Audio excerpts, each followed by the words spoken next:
Hey everybody, welcome back to the Reality Wind Down, a podcast where we break down all the latest Bravo TV drama and the biggest pop culture moments of the week, one glass of wine at a time. I'm Chase. I'm Cassidy.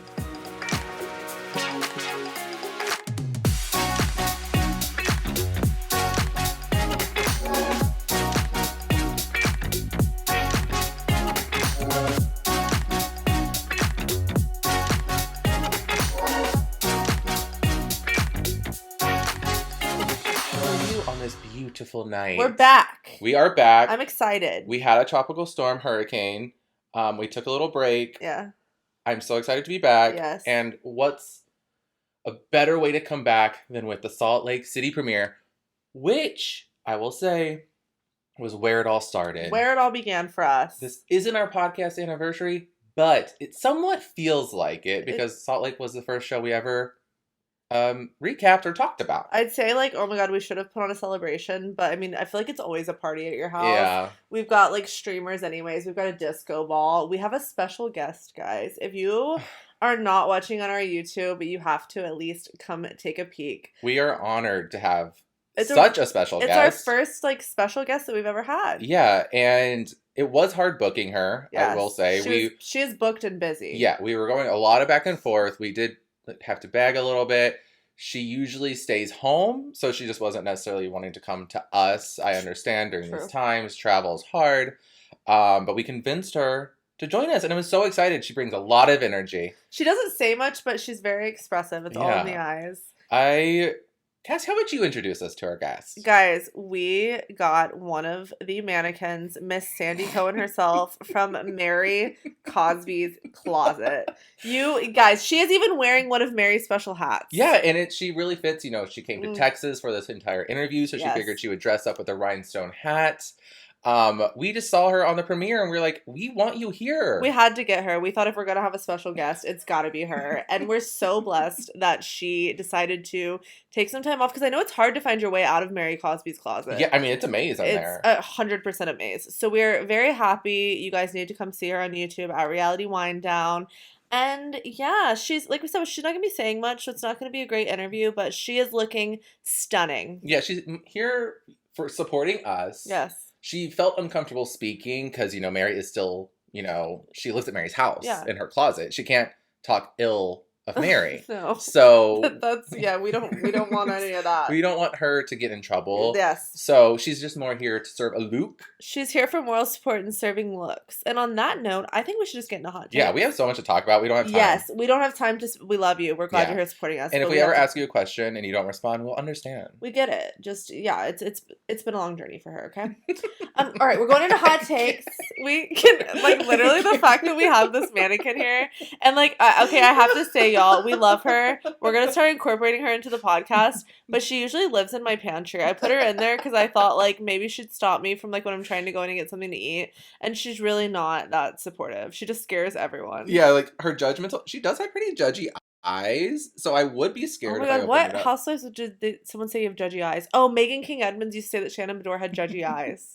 She kind of reminds me, that meme with Miley Cyrus where she's looking in the camera and her eyes are kind of bloodshot. She's like, no. Oh yeah, I know what you're talking about. Where her half smile and she's like this. It's back in her Hannah Montana days. She's giving that vibe, but we love Miley. But she's also with a cowboy hat and stuff. Yeah. Very nice. Okay, anyway. Okay, we're done. We're moving on. I promise. Okay, hot takes. We're jumping in, y'all. Did you see that Rihanna was hanging out with Kathy Hilton at the Met Gala after party? The biggest housewife stan, Rihanna, hanging out with Kathy. I think that just justifies gives us some validity in loving Kathy so much because Rihanna gave the stamp of approval. Literally, that photo cleared my skin. It cured my depression. It gave me everything I've ever wanted in life. And we had to shout out that photo because we don't really have much more context. Just they definitely took a picture and they were hanging out. And it looked like they were up close and personal. They were comfortable. Kicking. They both look stunning as always. To be a fly on that couch, just to hear the conversation. I know. I mean, I don't know what I would do. I was trying to just think of something to say, but that's just so overwhelming that it just doesn't work for me. She probably would swat us and we would die, but it would be worth it. It would be so worth it. Okay, our next hot take. I'm kind of sad, y'all. Sonja Morgan was forced to take her townhome off of the market after 8 years without a buyer. It's been on the market for 8 years. It has to be in such bad shape on the inside because it is New York City. No. That is a market that anyone will buy anything. Well, it's okay. She initially listed the Upper East Side home back in 2013 for $9.9 million. And then it's had several price cuts since. $7.2 million in 2015. Then in 2018, after she got no offers, she rented it, as we saw. But now it says after extensive remodeling, the home was back on sale last summer for $8.7. But no, she just had to take it off. I have a feeling it wasn't that extensive. She probably changed out a toilet, did a new bidet, replaced like a little bit of wallpaper. Exactly. I don't imagine she did much. But we always forget that Sonja's townhouse is located next to a parking garage. Oh. Yeah, if you look at certain scenes, it's like facing the other way. The driveway to a parking garage is next door to her front door. I did not know that. I feel like if you're that rich and going to spend $8.9 million, you'll buy it on a nice tree-lined block that's not beside a parking garage. I don't think I would want to live by a parking garage if I was spending $10 million. And I also kind of think, like, her bottom floor is pretty claustrophobic, I think, because it's like those big columns. The whole house is claustrophobic. I kind of like the kitchen, like, dining room area, that level of the floor, or level of the townhouse. But downstairs, in that, like, where she always holds her, like, parties and blah, blah, blah. Yeah. Always seem very claustrophobic to me and tight. Like, I know it's New York, but like when you're spending $9 million, I want a little space. Yeah, no, you're not wrong. But still, poor her. I feel bad for her because she just needs to get that burden off her. That is all she wants. That is the worst thing for Sonja, and I feel like there's been memes and stuff about it where it's like that's actually, I don't know, there's where that's.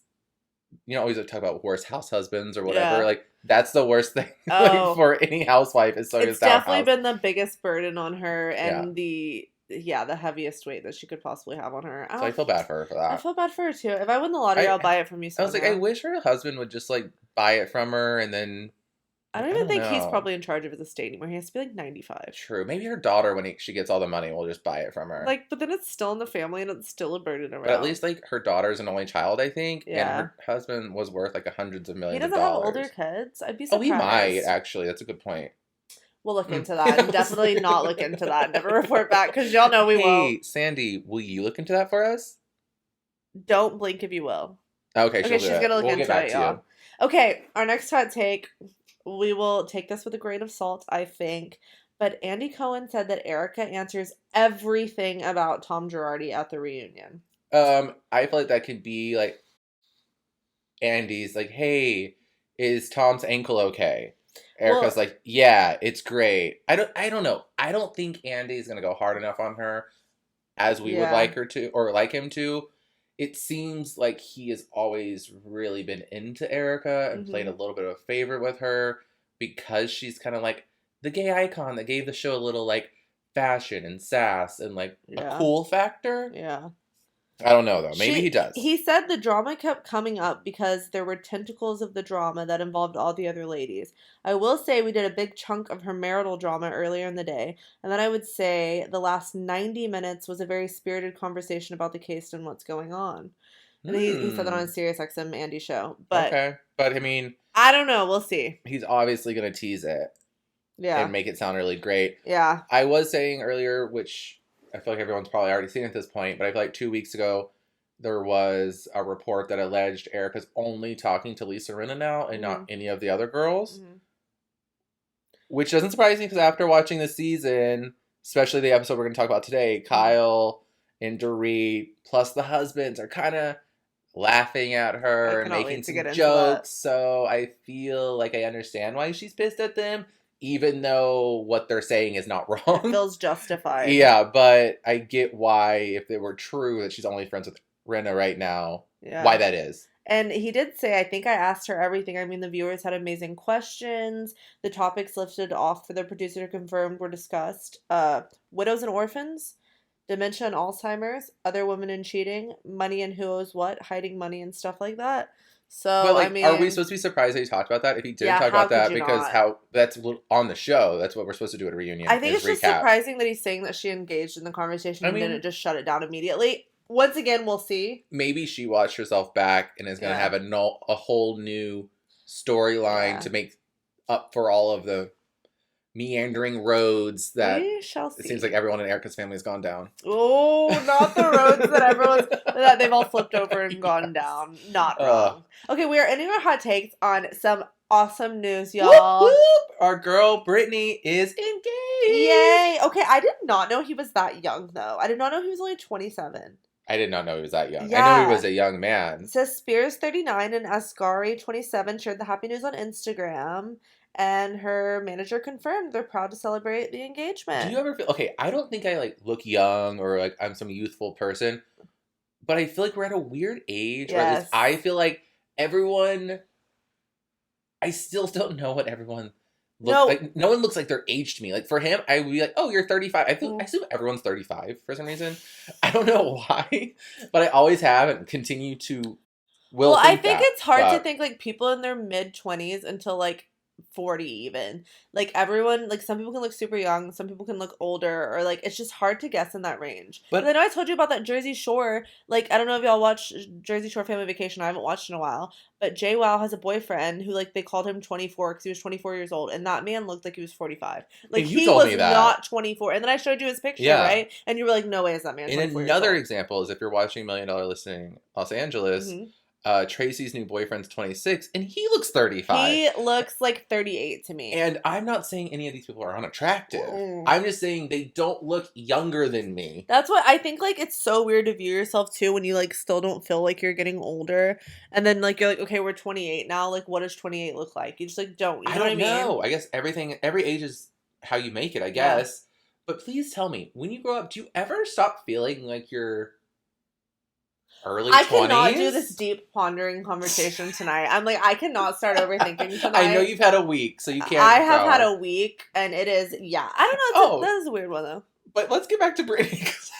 Oh, yeah, back to Britney. Congratulations. Yes, I'm so excited for her. Yes. She has a beautiful ring. I was excited to see it because now I feel like this was a long time coming. They've been together for 3 or 4 years. I think it said they met in 2016, so they've been together for almost 5 years, or 5 years. Yeah. Yeah, so it's been a while, which is wild to think because that means he was 22. Yeah, and she would have been 34. Okay, that's That's young. That's not that bad. I can't talk. We both have guys that are 8 years older than us. Yeah, so whatever. But no, I'm so excited for her. She even said she announced that she's taking a little social media break to celebrate her engagement. Good. I'm excited because this is on top of her dad stepping back from the conservatorship, agreeing to it, doing it. I feel like this is showing her freedom, that she's able to be engaged and do what she wants. Yeah. I did love, I think it was Octavia Spencer commented, make sure you get a prenup. And then she apologized today. Oh, why? Because I think people were let her have her moment. Oh, of course. I found it as kind of tongue-in-cheek and funny, but also girl, get a prenup. Literally. I think that they won't get married for a while. I think it's going to be a long engagement, which I don't think is bad. I can't imagine her dealing with conservatorship and getting married at the same time. No. I just don't see how those two go together. I think that'd be too much for anyone. Yeah, so I think just enjoy your engagement, stay engaged for a while. There's no rush, whatever. Yes. You got the cute ring, you're good. With you, congrats, Britney. I'm so excited. I'm excited to see her journey. Yes. Yes. We can't wait. On that note, we should journey into our game this week. We have so much to talk about with our shows. We thought we would just do a little quick one because y'all know we love a game. We picked a few songs, a few housewife songs, and we're just going to sing, and then we're going to stop, and we're going to have the other person guess, a la Beat Shazam, Yeah, because the audience is looking for us to sing more. Guys, y'all love our voices, don't lie. We're auditioning for, what's the thing with all the countries that we keep saying we're going to audition for? Univision? Eurovision. No, Eurovision. Univision is a Spanish channel, I think. We are doing, we're auditioning for that. So we're just going to practice on you guys. I really want to. We are doing it in America, apparently. So let's do it. Okay, I'm going to sing for you first. Okay, I'm going to sing for me, Paolo. Okay, Coffee and Love by Ashley Darby, because y'all know I love this song. Are you ready? Yeah. It's only me and you. We ready to set it off? Sandy, are you listening to this? Okay, I'm going for it. It's only me and you. We ready to set it off. Give me all your love and thank God for ZZ Top. Give it to me. Michael Darby, you're so hot. Oh my God, that was almost it. It's Mickey Darby and Ashley will never stop. That was what I favorite lyric ever. But that wasn't. I thought you were gonna get it. Chase, like, I just blacked out for a half second. You know, I have written a song a time or two. Have you? Actually, I actually have too. Yeah, when I was younger, you know those like little like yellow like notepads. Yeah. I used to buy a million of those for some reason because I thought my thoughts were important. Because trees don't matter. Because I thought my thoughts were important. Because before I knew like about global warming and climate change, I was a child. It was posted. But I actually printed my notes on paper today, so yeah, there you go. Oops, she's digital. Yeah, oops. But you wrote songs. Anyways, I wrote songs. I thought I like wanted to be a country singer. I was super obsessed with like I think it was like Garth Brooks. Why did I don't know. Brooks, you mean Chris Gaines? Garth Brooks. Oh my god, do y'all remember on Orange County when Brianna said that Brooks, aka Cancer Scam Brooks, said that he wanted to be called Girth Brooks? It's one of my favorite things that someone referred to himself as Girth Brooks.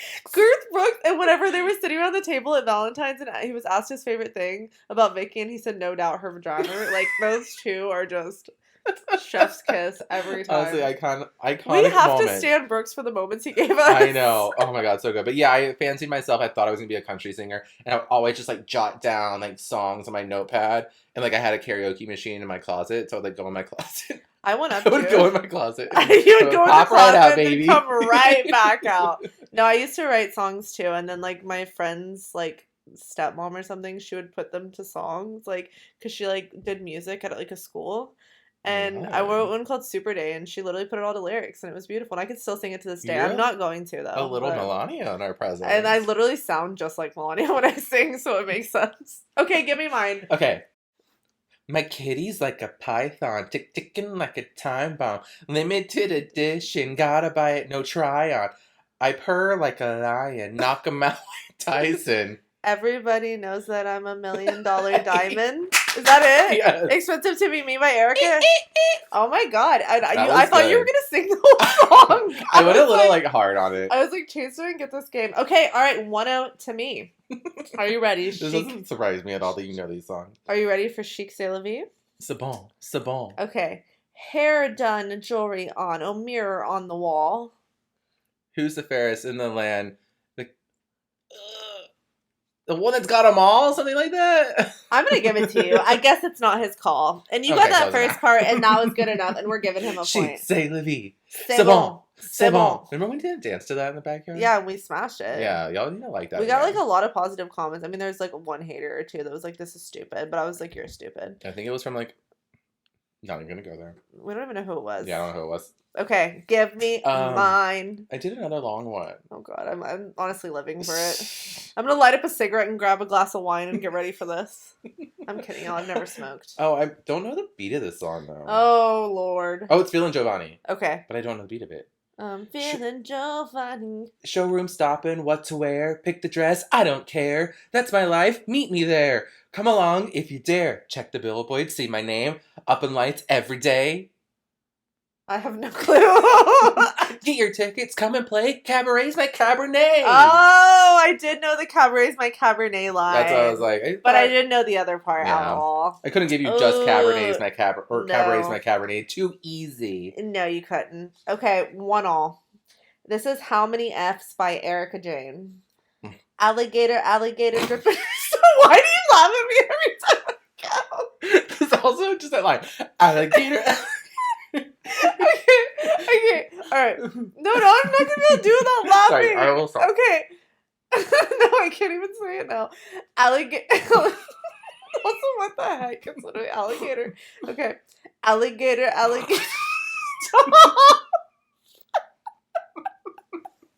Sorry. It's just so good. Okay, I really won't laugh this time. Okay. Alligator. Okay, alright. I'm not. Okay. Alligator dripping in storms. I don't know it, so just go for it. Just sing it. Trying. Yeah, I'm trying to go for it. Okay. Alligator dripping in storms. 18 karat up in my bones. No.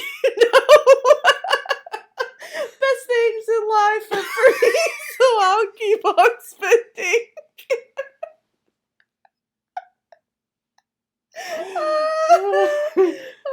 Oh my god, whenever Erica Jane has to retire, I think we know who can step in her place. I just gotta learn how to pot the place. And we're good. Oh my god, I thought I did so good. That was great. I cannot listen to this episode when it comes out because I cannot hear myself rapping and singing. It's my favorite thing we've ever done. Alright, well, we're gonna go no points on that one. Okay. We about to pop them tags, got our nails done, hair done. We ain't chasing boys, we chasing checks, we chasing dreams, we chasing goals. This is I Can't Wait to Grow Up by Melania, right? Yep. We chasing checks, we chasing dreams, we chasing big things popping, little things stopping. Woo! Is that it?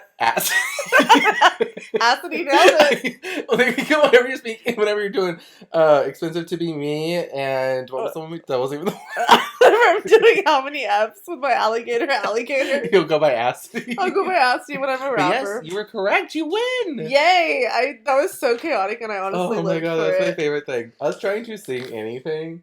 Like we probably everyone just turned the episode off the second that honestly, if they did, sucks for them. Honestly, that was iconic. I'm crying. Sandy didn't laugh, so we don't know if we're gonna keep her around. Yeah, we do like attention. We do. Yeah, we literally hired you to just like gawk at us. Okay, she's all right, whatever. Okay. She's not happy. Okay, y'all. On that note, we're just gonna do it. We're gonna go into Real Housewives of Potomac. The episode is called "Goddesses of War." Goddesses of War. Yes. Okay, so y'all, it jumps in where it left off last week. Awkward birthday dinner where Candace and Ashley are going at each other. Candace is saying some real nasty things. Body shaming. Body shaming 100%. Candace claims it's not body shaming, but it is body shaming. She makes it a point to say, I'm not body shaming. Like, that was literally after you body shamed. During her apology, she was like, I'm sorry, but I didn't body shame you, but I'm sorry for calling you wide-bodied right after she had birth or gave birth. Yeah. And, you know, that's part of it. And now she's calling her out for being wide. Like, girl, I would have actually really respected Candace if she said, okay, I did body shame you a little bit. That was uncalled for. I took it too far. That was super gross by me. That was disgusting. I should have never done that. Yeah. I'm sorry. Still don't like you, though. No, but she needs to be like, Ashley, I still don't like you. No. But, like, I just took it too far. But the fact that she just has to tell her she's not body shaming. Yeah, she was that body shaming. is exactly what it means. But Mia does invite the ladies to her goddess lunch. And she brings up, like, do you think, she's talking to Gizelle, do you think that you could make up with Karen? Or do you think we could get you guys on better terms? And Gizelle is just so annoying. She's like, tell Karen and Ray that they will both be dead before I apologize. We're like, come on, Gizelle. Like, just like, she doesn't know how to take the high road, like, ever. No, and also, just end it already. It's the dumbest fight they're having. And it's on both sides, but... Yeah. Try to be the bigger person. Saying the nasty things is like what I'm not into. Doubling down on the one thing Karen is wanting the apology for, and you double down. Unnecessary. And not even entertaining. Yeah, it's not entertaining, right? No. But what is entertaining, though, is Karen filming her Surrey commercial not anywhere near Surrey. The shade from the producers had me rolling, cackling, screaming. It was so funny.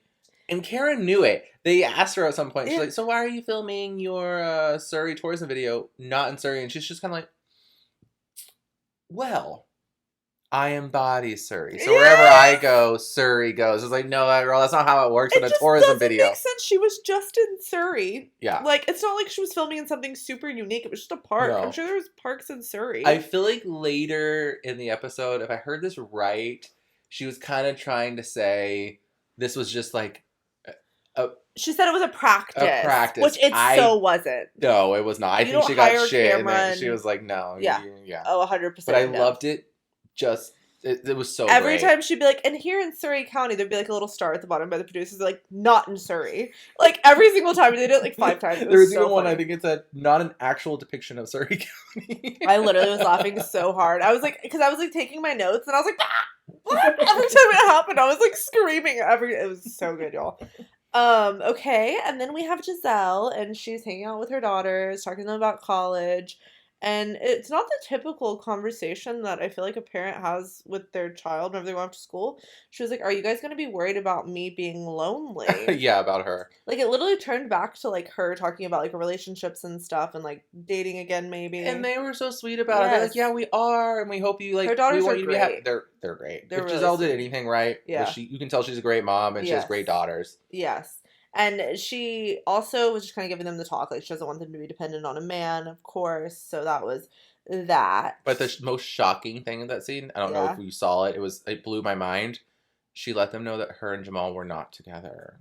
I just completely, that rocked my world. I would have never. I didn't see that coming. I didn't see that coming at all. And even they were like, yeah. They're like, obviously, you guys haven't been together since we were like 5. Like, stop. But that was about it for that. Yes. And then Candace comes home to Chris in the kitchen, and they're still in just this, like, super awkward fight because he's not going to be there for a few scenes of her music video. And she's just mad because he has to work, and then he's mad because he feels like she doesn't value what he does for work. I mean, we all saw this fight coming. The moment she was like, Chris is going to help me be my manager or husband or whatever. Yeah. This fight was inevitable. It was coming. It was happening. So it was not entertaining. And it, like, carried over from last week's episode. Like, they literally were having this fight, like, at that. So the fact they've been fighting for days, I am not someone in a relationship that fights for days. I'm like, okay, we're going to, like, just get over this because it's stupid. Yeah. Let's put a pin in something. Yeah. To, like, think of for the rest of the season. Okay. I just wonder if this is going to be a storyline because I feel like it's already been popping up in some of the episodes. Is Candace calling Chris out for drinking? Oh, I have noticed that too. She said it in the scene too. She was like, but she's like, "Oh, are you drinking right now?" And he was like, "Yeah." Who else did that one time? Her mom. Exactly. So I think it's almost so that's another thing. Now it's multiple things. So I wonder if this is going to become on top of him being a bad husbander. Yeah. He's drinking too much. I don't know if that's going to happen, but it's interesting that they're putting those little words in there. So let's remember that. We will definitely remember that.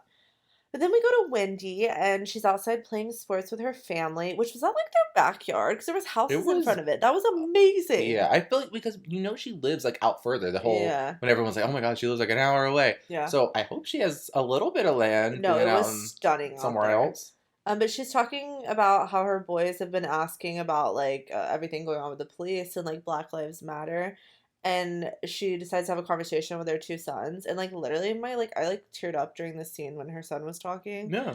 Oh, my God. Like, my heart was breaking. He was like, maybe one day I can grow up and I can help, be like Martin Luther King. Yeah, and, like, it was really great. Oh, that scene was just, like, amazing. But she had a point. She's like, isn't it so frustrating and so unfair that as Black parents, we have to have these conversations. Like, we have to take away some of their innocence at such a young age. Yeah, because we need to prepare them. Yeah. But it's so unfair that we have to take their innocence away so early. Yeah. So it was like, I feel like they handled the conversation perfectly. And they were like kind of playing with sports. I feel like kids really, like respond when you're kind of having a fun activity. So it was great. Yeah.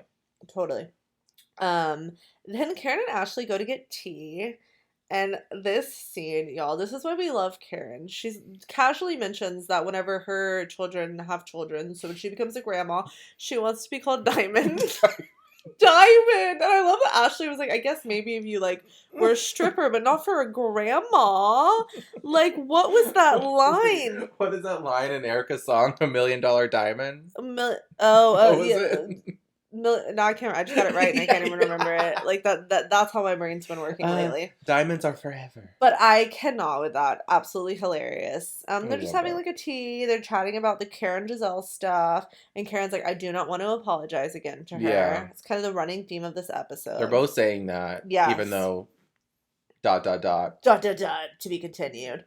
And then Robin goes to meet with her therapist, and she made a really good point. She basically feels like Juan was at a really low place a few years ago, and she was there for him, and she would help pull him out of this slump. And she feels like she's in this space now, and he just expects her to be like Superwoman and get over it. And she's like, I just want him to be there for me like I was there for him. Yeah. Which is valid. Totally. I genuinely wonder why a life coach and not a therapist. Like, I don't... Oh, was it a life coach? I thought it was a life coach. Oh. So I don't know. Like, I don't know. But they've seen therapists together, right?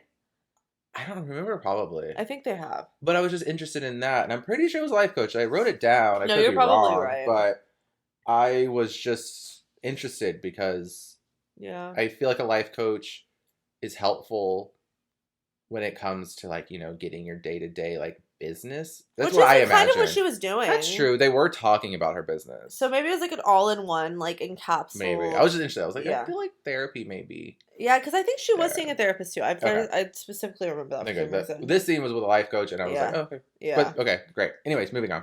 Okay, we get to the goddess party in the park, which is like a super cute setup. It's just like a lot to wear these crazy tall heels and try to walk on like the wooden planks going out there. Yeah. They're all like having a good time, whatever. And then Mia says, "Okay, we're gonna go around the table and say that what we love most about everyone." And everyone's just kind of like in such a housewives like hokey little dinner party. Gag me with a spoon. I hate these awkward things when this starts happening. Remember like when we were younger, we had to stand up and say like one thing about us, like when we were like a first day of school or something. Which I hated that too. Yeah, I hated that so much, and I never knew what to say. Besides, I'm fabulous. I feel like it was triggering of like everyone's anxiety that we have now that you had to do that. Oh yeah, for sure. It's like insane. But it gets around the table, and we get to Gizelle, and she's like, I had nothing nice to say about Karen, and, like, I don't really have anything to say about Wendy either, because I feel like we're not good. Like, we clearly still have a problem. And Wendy is like, okay, my main issue with this, and I've said it before, is the fact that you didn't come to me whenever you felt like you had this information about my husband. You decided to go to Ashley, and then decided to talk about it in front of everyone. So that's my main issue.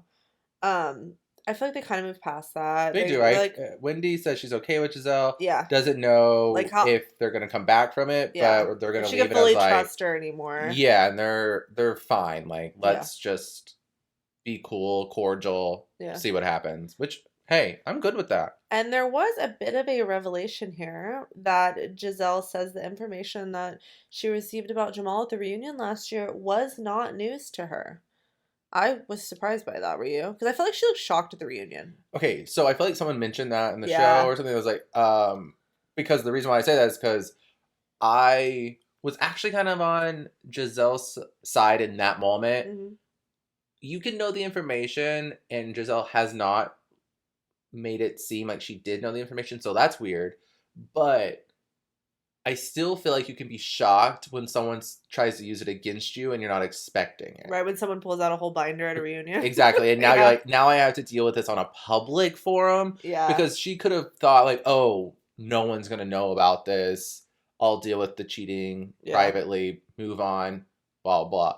I think she was shocked because it took all of her defense down, and she's just like, and when Monique literally brings out his phone number. There you go. So I think the shock... could have been shock simply from getting the information thrown out there, and now it's going to be played everywhere. Platform. Yeah. No, so that's mean, but I still think it's weird that she knew it and never mentioned this before because she's getting so mad at Karen. She doesn't like to talk about herself like they keep saying. But as much as she talks about everybody else, girl. Right. Exactly. That's what everyone keeps saying. Like, you never talk about yourself. You always want to talk about other people. But yeah. But we do have a big moment here, y'all. Karen apologized to Gizelle because Gizelle, I just said that really weird. She does. I was going to say Jamal, and then I said Gizelle.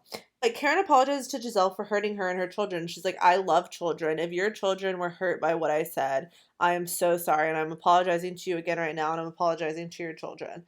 And I really think, like, they agree that they're going to start trying to wipe the slate clean. Why can't I talk right now, y'all? Wipe the slate clean and move forward. Yeah. And see what happens. I don't think that's all the way it's going to happen. But this has happened a million times in their friendship over the years. Yeah. But I'm happy at least this fight is over. At least they can get back to a good frenemy spot and not just hating each other and being nasty and not speaking. Be shady.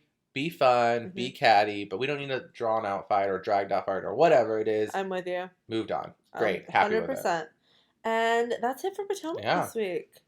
And we are going to jump right in because it comes on right after to Salt Lake City. We are so excited. Premiere we have been waiting for. Yes. Our Salt Lake City girls are back. Yes. Again, first show we ever talked about. This is somewhat of an anniversary for us. So we're very excited. I wore my knockoff Brooke Marks tracksuit. Yes. Which I was surprised that Whitney wore it. Yes. During this episode. But I wore the cheaper version. I actually don't know if it's cheaper. But Lisa Barlow, I Love Diet Coke in front of us as well. I got a Diet Coke. Actually, you know what? I'm going to wet my whistle really quick with a little DC. Please do. I am sitting here in my little white fuzzy moment, feeling very Salt Lakey, so let's jump in. Yeah. Okay, I know we've talked about this already, but we do kick off with the whole situation on the bus, which is crazy. Jen gets a call. She's like, I have to go. They're about to head on a trip.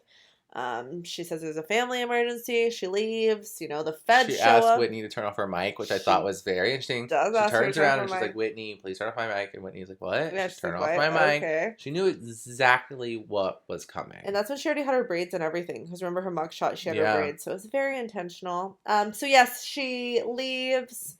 You know, the feds show up. You hear helicopters. It's a whole thing. But then we flash back to 2 months earlier. 2 months earlier. I'm like, can we fast forward through this whole like stuff to get to the 2 months mark? I know, right? But okay, we go to the Shaw Chalet 2.0. Jen got a new rental house. Yeah, her lease was up on her other house, and now she's renting another house. Yes. Renting is fine.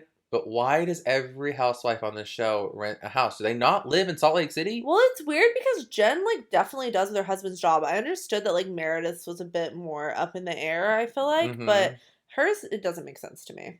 But Lisa comes over. House-hopping. Yeah, house hopping. Well, that could be the financials being weird. Right? You know what I'm saying? But Lisa comes over to see the place. And then they're walking around. Cute, gorgeous place. Jen brings up how she actually almost got divorced like 6 months ago. Sharif went and met with a lawyer and sent her a letter. And not surprised by that. I was kind of. Really? I was kind of surprised that it like never, like I don't remember reading this anywhere. Like I was surprised I guess because it didn't actually happen. Yeah. So there was no like, because usually if you file in court, I think it makes it like the record's public, then you can do it. But since you never filed, then it doesn't we wouldn't really know. I just would have thought there would have been some insider there that would have leaked that he like hired a lawyer. Yeah, so I was a little surprised. 1,000 assistants didn't leak it. I'm surprised. I'm also because I don't feel like the way Jen acts is like new in there. Like they've been together like 30 years. I don't think but maybe it's the whole TV aspect of it all. Yeah, like or it's the Erika Jayne of it all where he's trying to get out before she goes down. That was my first thought. I was like, did he get like a tip off on something and that's why he was gonna? And then he realized, okay, that'll make me look guiltier maybe if I try to leave now. I don't know. We don't know. But they also chat about how Lisa is feeling like what Whitney and Heather did to her is really similar to what Jen did to like Brooks and Meredith. She's like, I don't see the difference, so I don't see why I'm expected to be friends with Heather and Whitney, and then Meredith doesn't want to like make up with you. So that's kind of the theme of this episode. Lisa trying to get Jen to make up with everyone. Yeah, that's the whole thing. But we can't pass up that we do get a little tour of Jen's closet. Yes. And she was like, oh, the movers had never seen so many shoes. And I kind of just had to say this. I was like, this is very a la Erika Jayne over on Beverly Hills where, girl, you be bragging about that money. The feds are watching. And if what she's alleged of doing, all those shoes will be gone, babe. She also said something that was very ominous that producers definitely kept in there for a reason. Whenever she was talking about the stuff with Lisa, she was like, girl, you know I'll go to jail for you. I haven't gone to jail yet, but I would do it for you. Emphasis on the yet, baby. I was like, and I oop. Oh my God. She did not just say that. I know. The fact that the editors probably were listening, like, oh, they were like salivating whenever she said that. You know they were. But yeah, this whole friendship, which, like you said, is a running theme of the episode. Yes. But this friendship is between Lisa and Jen is a weird one. It's a weird one. I would have never guessed it after like the reunion last year. I knew they were fine, but I wouldn't think that they would be like this. Yeah. I didn't really love Lisa last season. You know that. Yeah. I was okay with her. Thought she was fine. Yeah. She wasn't my favorite. I feel like we're going to get more of why Lisa may not be the best this season. I do feel like I did a poll on our stories and it had like over like 800 votes at the end, I think. And it was split down the middle. I was like, do you like Lisa? It was 50-50. It's a tough one because you can go back and forth. Like I get because I don't dislike her. Like, and I think that's I don't dislike her. I'm weird with her too. I agree. But I think that she's very much someone who's just worried about like protecting her like reputation because we know that she is just from the preview. She's gonna cut Jen off whenever all this stuff comes off. Her husband's even like, "Do you want to just send her a text?" And she's like, "No." So we'll see. I know. I'm just like, it, yeah. No, I get you. It's this first episode kind of just continued my It's interesting that she wouldn't be more loyal to Meredith, but we will get into that. Yes, but we'll get to that. Speaking of Meredith, she is also renting a new house, and it was like kind of chaotic how Heather just like skied in, but I kind of loved it. Like, imagine just like I show up to your house, I just ski in. I'm like, I hey, what's up, Chase? know. It would be kind of amazing. It would be like incredible, right? But she comes in and they're like catching up. Meredith and Seth are good now. They're in a much better place. He's spending more time in Salt Lake. And Heather's talking about how she's helping her daughter pick out a college. Like, they do it at her school or something. Yeah, which was like, interesting. Yeah, it was It really sounds like a draft day, but like, yeah, it did but sound not like for that. sports. It was super strange. She was just talking about that and getting caught up. It was basically everyone was catching up after quarantine is kind of the vibe I was getting. Yeah, it's the typical, premiere episode where we got to get, where's everyone's alliances, where everyone's friendships this season, where are we at the get-go? I just want to jump into what Whitney's alliance is, y'all. Her skincare line, she like briefly mentions, like, she's doing good in that, changing the name. And then all of her stepchildren come over. They're like all 5 years younger than her, or three close. boys, like 5 years to 10 years younger than her. They also are doing shots and like having a moment because one of them was turning 26. I was like, they get on the tequila shot train real quick. They got a shot ski. She's the fun stepmom, and that is her. The fun stepmom, 100%. And then she gets a cake to take out to her stepson. And she drops this cake at least 12 times. By the time she got outside with this cake, it looked like it had been through like a war. It was a mound like of snowball. something. It was a with snowball. Like dog hair. And then did you notice she stuck the actual long lighter in it? Like at the end when she carried it out. At that point she gave up. She was like, it was just so funny. I just laughed so hard. But she drops it the first time. She's like, okay, I can salvage this. She relights the candles, picks it up, tries to grab the plates. Falls right off, and then she falls over. She's like, this is just so ridiculous. And then she walks outside, presents it, and it falls on the ground. You could not have written it better. That is when the Patron definitely kicked in. I laughed so hard. Yes. It was just so like authentic, funny, drunk moment. Dorinda vibes when she stuck her face in the cake. You can't make that shit up. And those funny moments like that are so random are the funniest. Don't you feel like that's like mainly what Whitney gives us? I feel like she's not that involved in things most of the time, and then she just gives us like a funny, ridiculous moment. Like, and I love it. Iconic. Okay, and then y'all. Speaking of chaotic. Well, should we ask Sandy? Sandy, I know that this is your friend and you live with her. Have you gone to a taping of Talking Facts with Mary Cosby? Oh. She hasn't, because this is a podcast that like cannot be found anywhere else. I was like, it doesn't exist, so you didn't have your moment yet, and I understand that. It's nice to have you on our podcast. This will be released, if that's okay with you. One of our followers, I think it's Chance Calloway. Oh, it's no longer available. It was from like Oh No Bravo, but it was like something how he'd found Mary Cosby's podcast, but she wasn't on the episode. It was like the only episode they could find, but she wasn't even in the episode. Hey guys, I'm gonna sit this one out. I'm in my closet talking to my mannequin friends. How do you have an episode of your podcast called Talking Facts with Mary Cosby and you're not even on it? That just absolutely cracked me up. I wrote, oh damn, Cassidy, we have a new podcast competitor, but apparently not. We don't. Also, we are in the gospel realm anyway, but it's okay. It was just so chaotic what they were talking about. They were like, okay, I smoked weed once, blah, blah, blah. Weird. She's mentioning how, I think it's before her podcast, but she was talking about, she decided to start one because Robert Sr., aka her grandfather, got trapped in Florida during the pandemic, so he couldn't get home, so it was just her and her stepson. She found herself talking to her mannequins. Hi, sweetie. Yeah, so you have a lot of secrets, Sandy. She does. That's why her hair is so pretty, because it's full of secrets. Ooh, I feel like that's why she doesn't talk, because she doesn't want to like let something slip. Like you said, I wouldn't want to get attacked by Mary Cosby either. But we do, after that chaotic scene, go and meet new wife Jennie. And loving her already. She seemed like she's going to bring some fun, bubbly energy. And she's really quick to open up. She talked about fleeing Vietnam when she was 7, like coming to this country with nothing. It's kind of funny that her dad had put her age back 2 years younger so she could start kindergarten, which I was like, love that. Because she didn't know her own age in the interview. She was like, I'm 43. She's like, do you want my age on paper? Yeah, it was like so funny.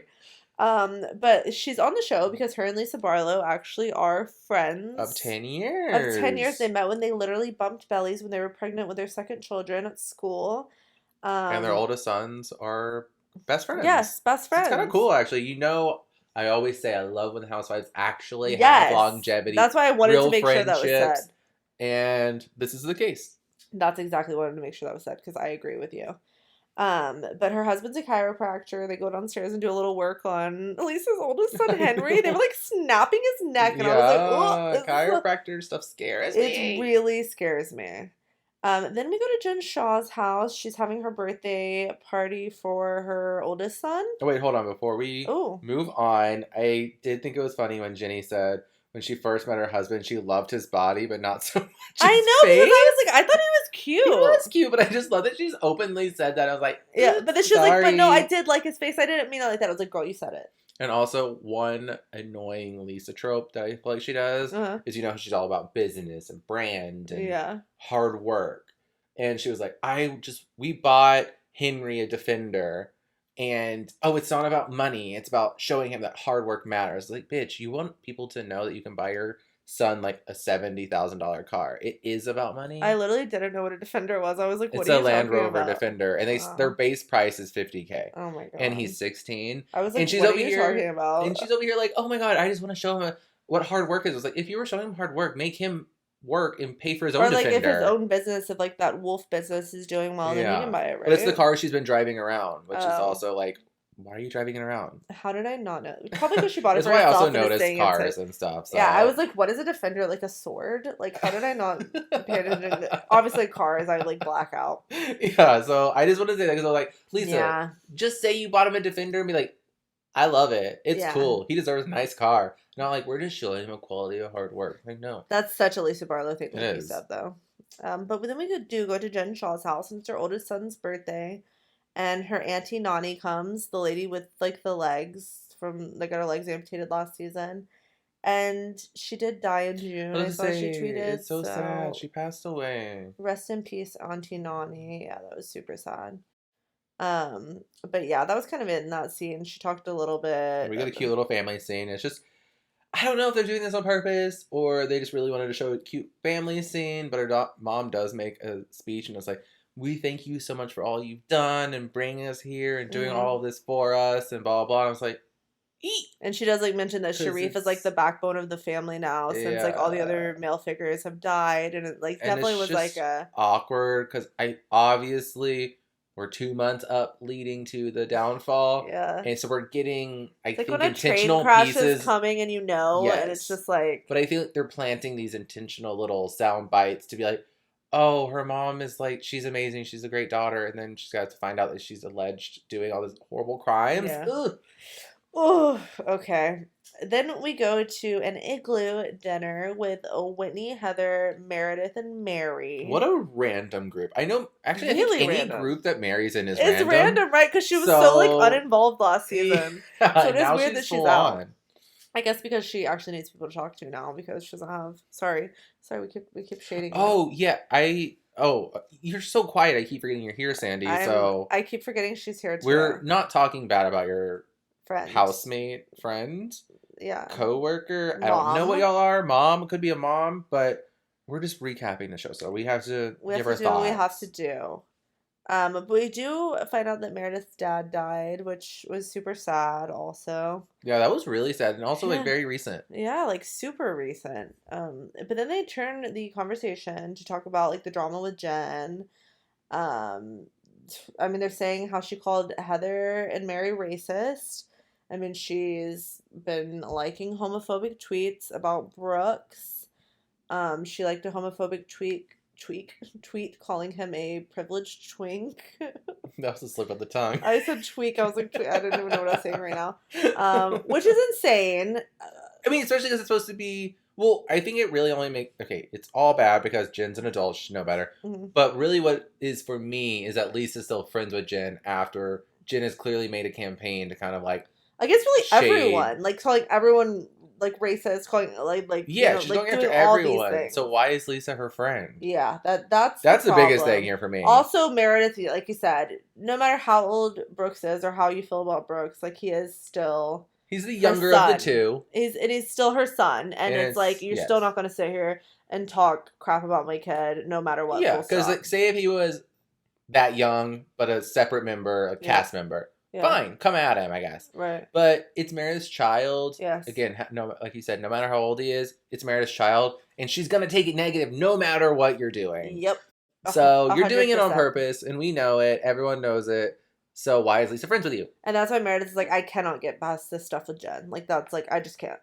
So then we have a Shabbat dinner in honor of Meredith's father that Lisa's family is coming to. And Lisa pulls Meredith aside after they do like the blessing and stuff. And she's like, I just feel like you need to open yourself up for an apology from Jen.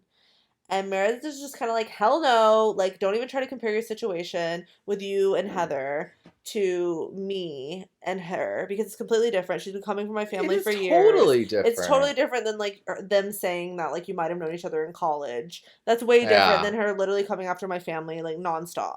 So I don't know how you can even compare the two if you're like my good friend. And I think that Meredith really hit the nail on the head when she said Jen needs to find a way to treat people the same way that she wants to be treated. Like that was like point blank, boom. That's it. I thought it was so awkward they were fighting on the couch like in front of everybody. Yeah. I feel like the like family probably wasn't paying attention. Like, maybe the kids. They weren't, but it was just like the film, like in the background they're sitting at the island and they're over here yelling, and I was like, maybe take it to another room. It's definitely the most passionate I've seen Meredith since she's been on the show. Oh, for sure. And Lisa even says that. She's like, I've never seen Meredith this worked up, this angry, this... And she's known her for over 10 years. Yeah, so Lisa should understand that's clearly making her feel a type of way, and you're supposed to be your best friend, so step up. That's all you gotta say. She's supposed to be your best friend. Be there for her.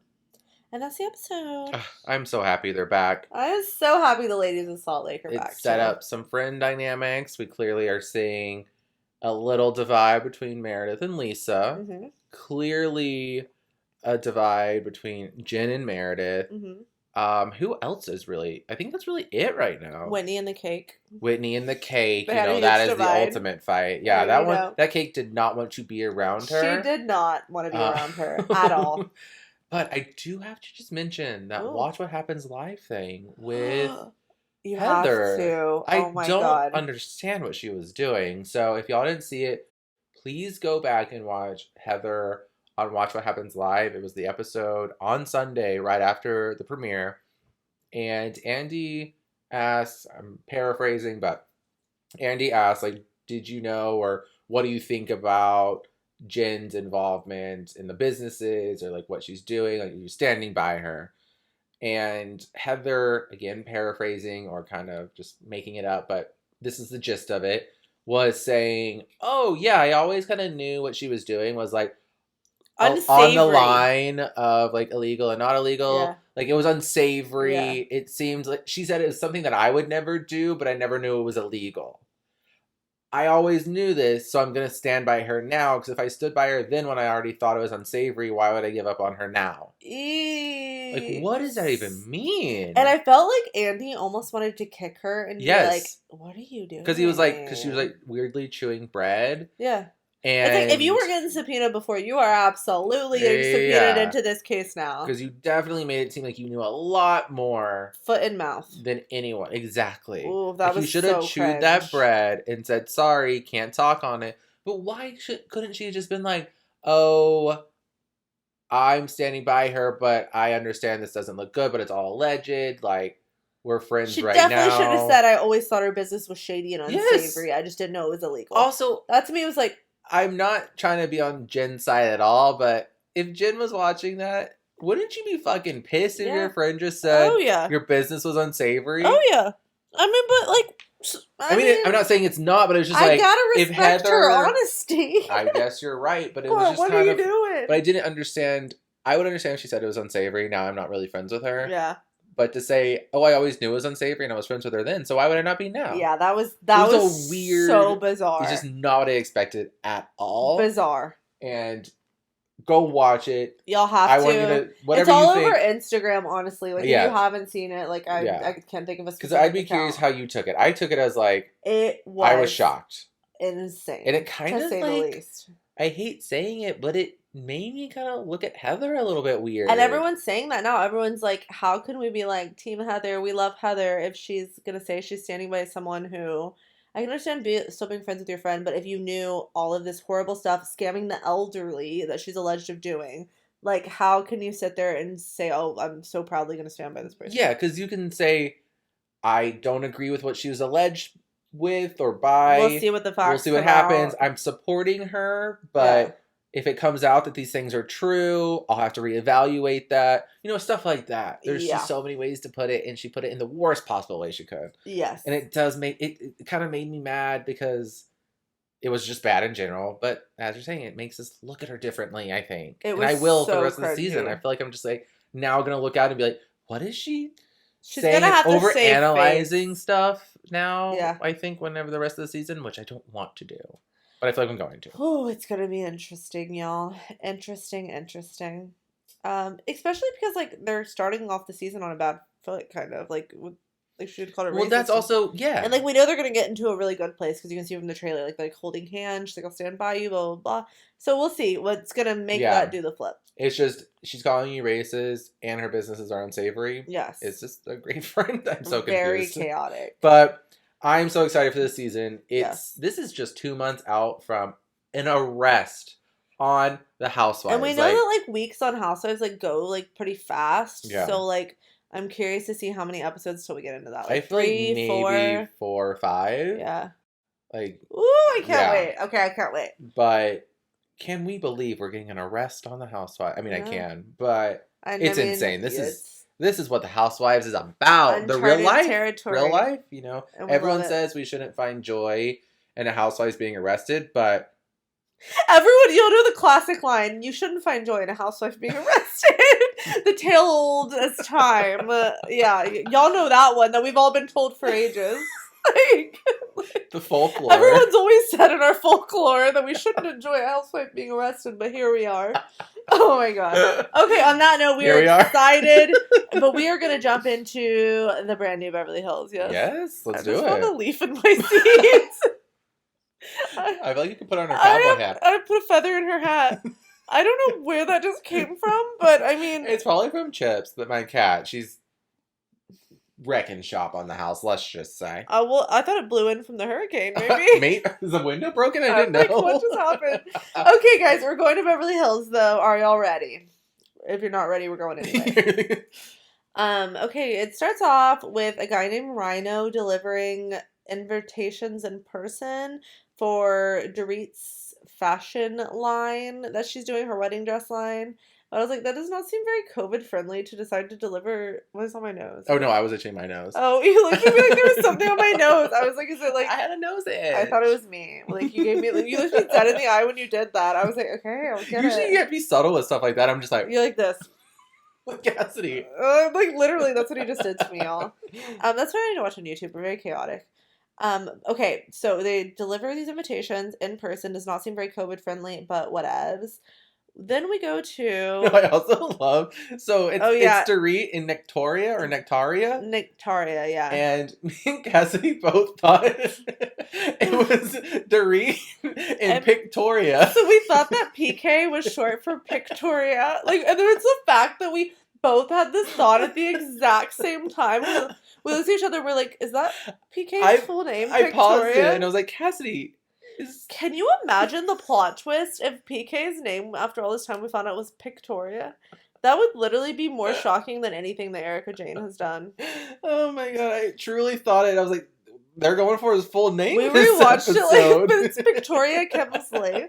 We literally watched it like 5 times just to confirm. It was so good. I just yes. I had to call us out a little bit for not being able to hear, apparently. Freaking funny. Okay, then we get to Queen Kathy Hilton's house because she is having a spa day for the ladies. And this is just, I'm jumping in, my Queen Kathy moment of the week. She is talking to her dog, Sue, and she says, she has conversations with her, and she says, like, oh, and that means, like, I love you, and it's, like, a whole thing back and forth. And then she starts laying down in the middle of, like, her weird, like, a balcony situation. She was, like, laying down next to the stairs with all these people just around her. She's so chaotic, and I love it. I love it. And that's why we love Kathy Hilton, y'all. I love her so much.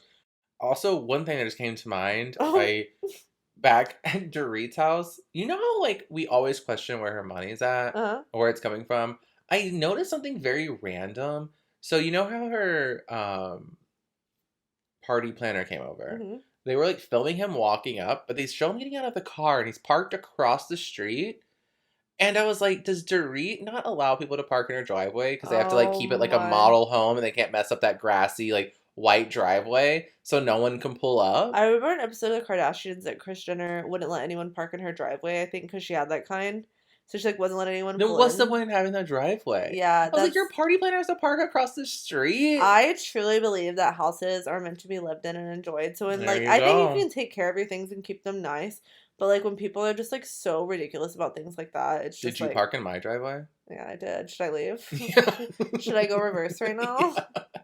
No. You probably rolled over all the leaves I that are literally, yet like, to be picked up. I know. I'm like, I did you a favor. I blew off some of those leaves whenever I pulled up, okay? But I just thought that was so weird. It was like the That is randomest weird. thing that I just caught my eye. And I was like, can he not pull up to the door? I did not notice that, but that's very chaotic. But because You know, on the if it involves opposite, the car and parking choices yeah, of course I involved. noticed it. But on the flip side, Kathy's laying on her floor, kind of welcoming anyone. If you want to lay on my floor and call out to Sue, And then talk go to ahead. like, she's the opposite, and that's how you know that she has real money once again. And just kind of like isn't worried about her image or what she looks like or what her. I mean, she probably is a little bit, but she's laying on the floor and a housewife howling to her dog. I feel like she's only worried about it, like, involves her family. Like, other than that, she doesn't care. Herself, she doesn't care. Like, the stuff that matters, she cares about. But she had this massage woman come over, and she's doing, like, facials on everyone. She's, like, a Reiki master, and y'all know we cannot hear Reiki without thinking of Jax Taylor on Vanderpump Rules with his Reiki master that he had. Okay, this is when things get wild, y'all. Kyle is talking to Erica while the other ladies are getting their massages, so it's just, like, a private conversation. And she's like, how are you and Sutton, like, getting on? Like, any improvement? And she's like, look, I just don't even have, like, the energy to be worried about the stuff with Sutton. I don't care. It's a closed door at this point with The Sutton. door is closed, as Daily Leaks would say. Then she goes into this story about how Tom's house was burglarized. He confronted the burglar.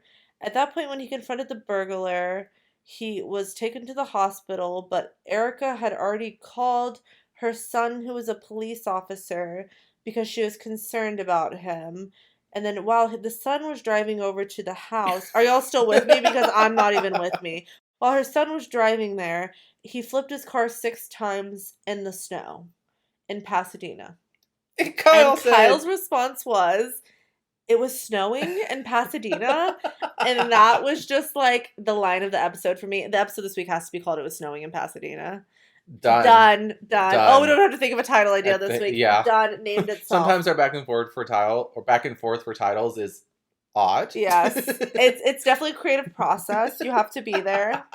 But Chase, what was that story? What was that?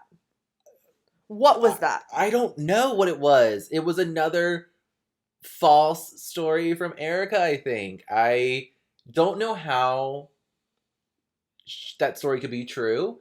All of those events happening at the same time, plus involving her son, plus involving the snow, plus another car rolling over. How do we have so many cars rolling over? These roads in California must be shit. Chase, it makes such little sense that I cannot even comprehend. It makes no sense. I mean... Tom has so many ailments at this point. And, like, and she said no to him having surgery, and it was a whole... That's, like... So this is what's so confusing, because we'll get into this a bit later, but they're talking about how did Erica even find out this information. They're like, oh, whenever he was going to have surgery, like, they'd call and ask her, because she's still on that. But and that's why her son went, because she couldn't go because of all the things going on, so she sent her son instead. And apparently he lives outside of Los Angeles, and that's where the snow was. That's where all the snow is. It does snow outside of Los Angeles, but no, this is too coincidental. This story, and Chase, don't. No, like, yeah, I'm not. Kyle even says in the interview, she's like, I believe Erica because she's my friend, but this is so unbelievable. Yeah, so that was insane. That was the big revelation of Spa Day. We see a quick scene of Garcelle being matched up with a really hot, abbed up man. Yeah, he was super hot. So that was fun for her. Mm-hmm. And then Kyle does a random scene over at Crystal's where they're talking about Crystal's $1 million basement renovation. It was actually $500,000 because they were on a budget, so they're gonna pull it down. I so they were like doing to budget my basement for $500,000. Right. I did have to say, why the hell is Crystal so pretty? Yeah, I'm jealous. I don't get it. Too. A natural beauty. can we all be like that? We I don't, know. but she is, so good for her. And they're talking about how Garcelle has said, like, she's felt left out and stuff. I think Garcelle kind of ropes Crystal into that conversation whenever she says that. And Crystal's talking to Kyle, and she's like, I don't feel like an outsider. Yeah. And I think maybe it's because Garcelle has said she, like, keeps so few friends. Which, to me, I always feel like if you keep a few friends, like, tight people in your circle, that probably means they're your true friends. And I think you take friendships more seriously. Yes, and that's exactly what they're saying. They're saying she takes it more seriously, as opposed to, like, Crystal and Kyle, who have, like, a load of friends and don't take it that seriously. And we were kind of thinking, like, Crystal loves to throw parties. She has 3 to 4 whatever parties a week. Like, at that point, you have a big circle of acquaintances. Not that you don't have close friends, but you have a big circle of acquaintances. And I think in that type of environment or lifestyle, you don't really care if you fit in because you have so many friends. It's like, oh, well, if this fails, then I'll go over here. Or like, I'll fit in somewhere. It doesn't really matter to me. And I think that's the vibe Crystal's giving off. It's like, oh, don't worry about this stuff because I have a shit ton of friends. It's exactly that. Yeah, and Kyle too. Kyle has a shit ton of friends too. Or her sisters. Like, it doesn't really matter. Yeah, no, 100%. Okay, guys. And then PK and Dorit go over to Kyle's house for like Dorit a casual and Victoria? dinner. Dorit and Victoria go over to Kyle's house for a dinner, and they are cooking whatever.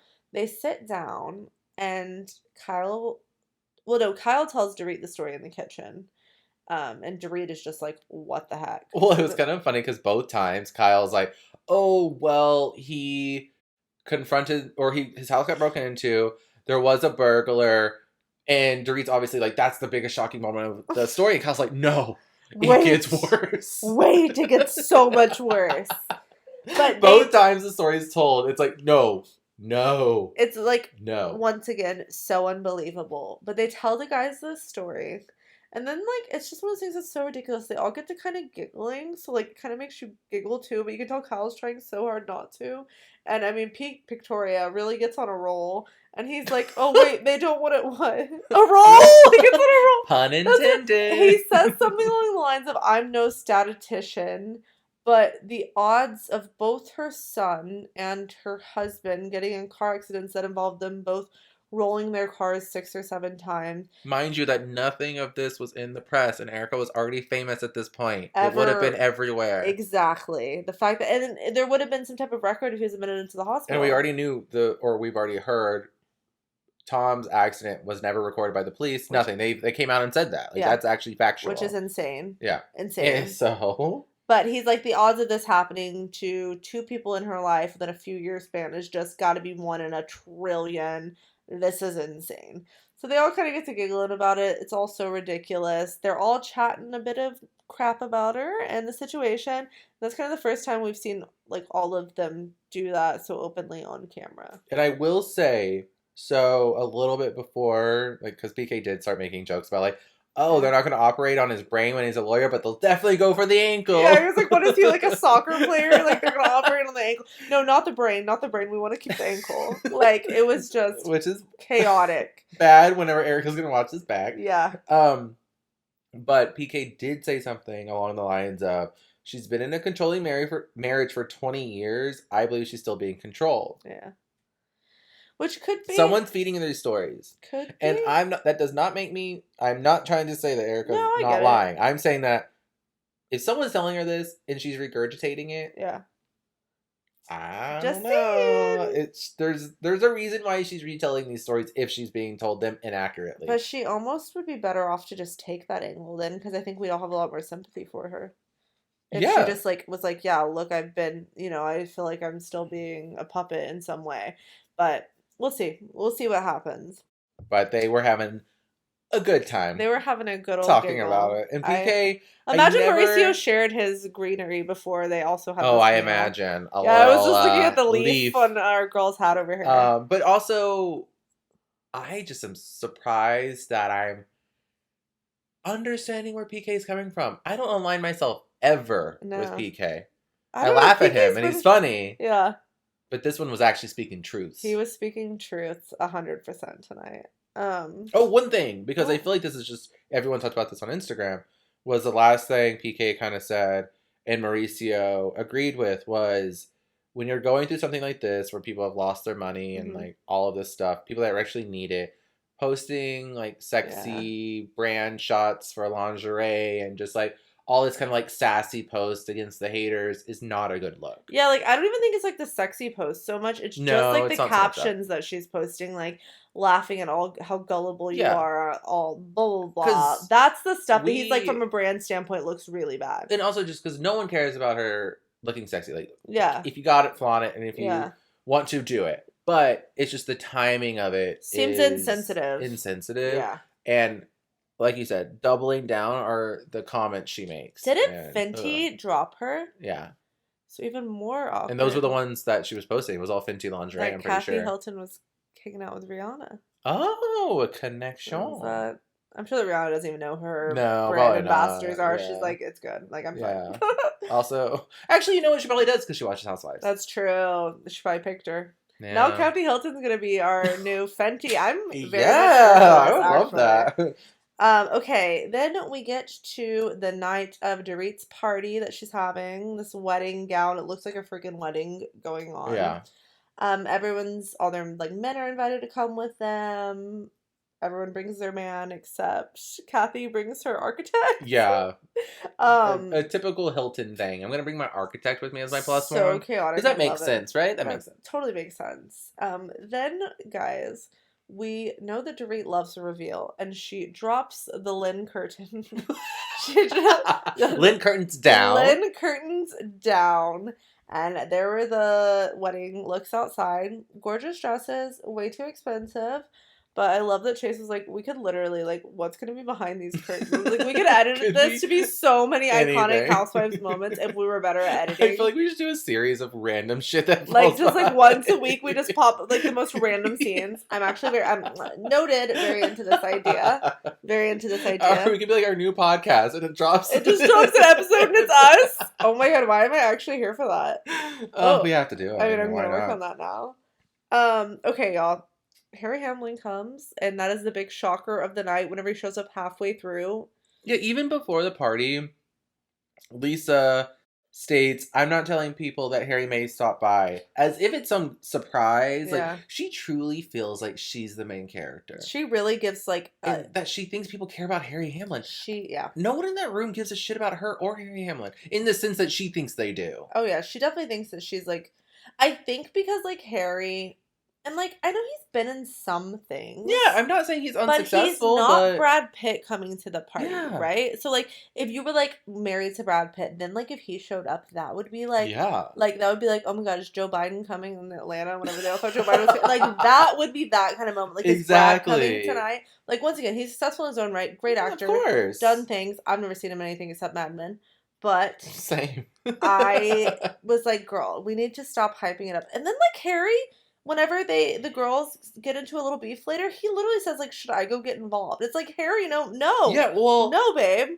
As I was saying to you, I think it's disrespectful. He came after the fashion show. Mm-hmm. He came halfway through dinner. He only does what he wants to do. At that point, why the fuck are you there? I'm with you. And then he proceeds to immediately sit beside Erica and give her some sort of pep talk in a way. Or be like, you look good, you're doing great considering everything you're going through, blah, blah. It's just so... He thinks he's a savior. Like you said, they think they're the main character in this story. They and they're really not. do, and they feed off each other's narcissism. 100%. And you know what? Good for them. Stay together, be happy. I'm not faulting their marriage and their love. No, but I don't find them important enough to be like, that's a surprise, like, we're so baby. hyped that Harry came. Like, it was just unnecessary and we didn't like it. I care more about PK in the show than I do Harry. You mean Victoria? Yeah, exactly. Okay. And then there's a super... I don't even know how this all gets going, but all the ladies are standing in a circle, and Kyle says, like, oh, well, you've said something, Garcelle. And Garcelle was out of nowhere. Out of freaking nowhere. She was like, what? And she's like, oh, you said on the Ellen show that you felt like you were being, like, bullied and attacked by the rest of the group and blah, blah, blah, blah. And Garcelle was like, well, I mean, like, I did the interview, like, 2 weeks ago after the lip line party, and I did feel like everyone kind of came out. Yeah, it was like, yeah, they're coming at me. Let's see what happens. Yeah. Like, blah, blah. I was like, that's exactly what she's been saying to y'all this entire time. And that's the thing, like, once again, I know we say this all the time, but the ladies on Beverly Hills love to say that the people that are the most real are the ones that aren't being real. Yeah. Like, and Dorit says it in 4 different languages. Yes. That's what Dorit's like, I speak 4 different languages, and what you're saying does not make sense in any of them. And Garcelle's like, good for you. She said, oh my god, I just sounded like Olivia Rodrigo, didn't I? I'm feeling my singing. Good for you. Good for you. Do you ever see that TikTok where that girl like sings the song? With her tongue out? Like, good for you. You're so happy and healthy. No, I haven't seen that one. But there's a girl who's like British who sings songs, but she like kind of sticks her tongue out when she sings, and it's so funny. So she'll be like, "Good for you." You like? I think we're talking about the same person. Are we? I think this is our interpretation. This is like literally we've been like we don't know what we're talking about. Like, I think we're talking about the same person. She's always like, yeah, she's like, "Good for you," and like she does like a bunch of different songs. Yeah. Oh my god. Okay, it must be her then. I love art. We're both like, no, that's not that person. No, that's not that person. I don't see you for like a week, and then like our brains like are disconnected. It's okay. We'll be back on the same page after tonight. Don't worry. Hey, we got there. Hey, we did get. It didn't take long. It only took like 5 minutes. Of just chaos. us both reenacting our version of her. Yeah. Honestly, she's so funny. And we'll find her name. Okay, so that conversation's being had. Very chaotic.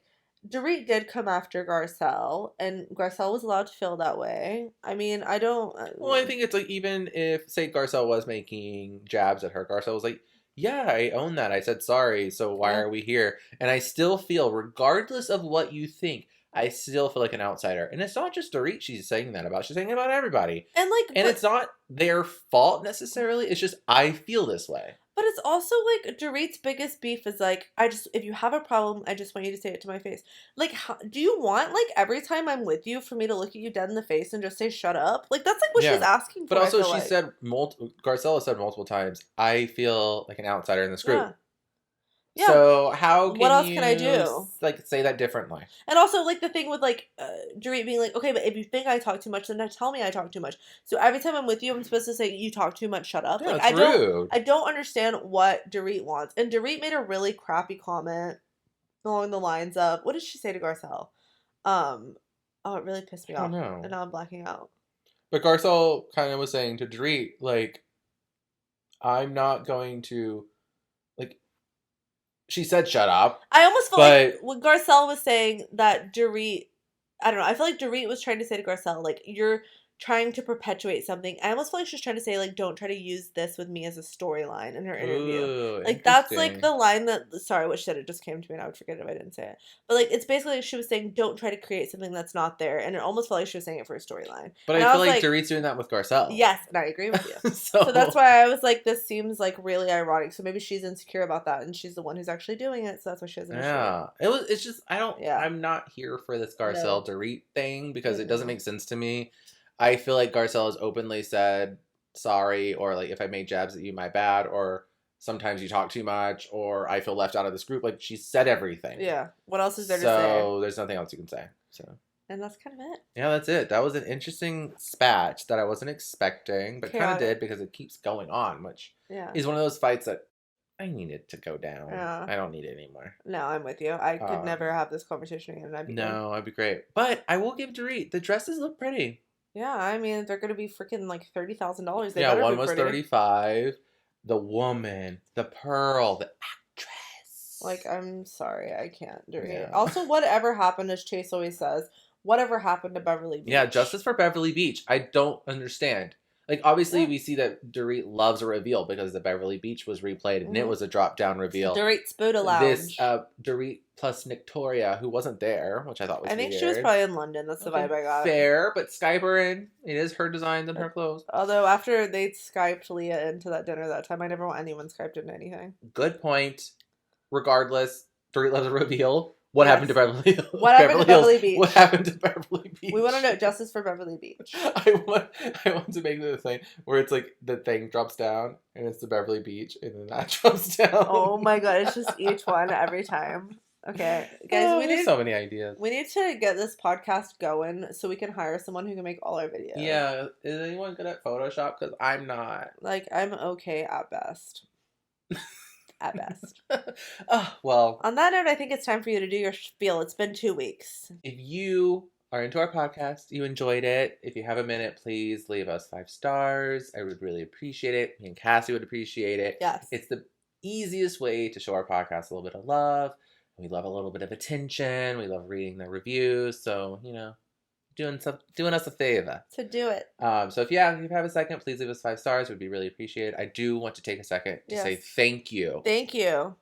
To Sandy. Our special guest, Sandy Cohen. She traveled all the way from here, from Salt Lake City. I know it's a travel during COVID. Thanks for wearing your cowboy hat. It's real cute. We love you. And I know you didn't say a lot, but I think I think she brought the energy we needed. She made an impact, and I think it's the impact we needed. 100%. Yeah, so we thank you for that, girl. On that note, should we cheers it out? Yeah, cheers, guys. See y'all next time. See y'all next week.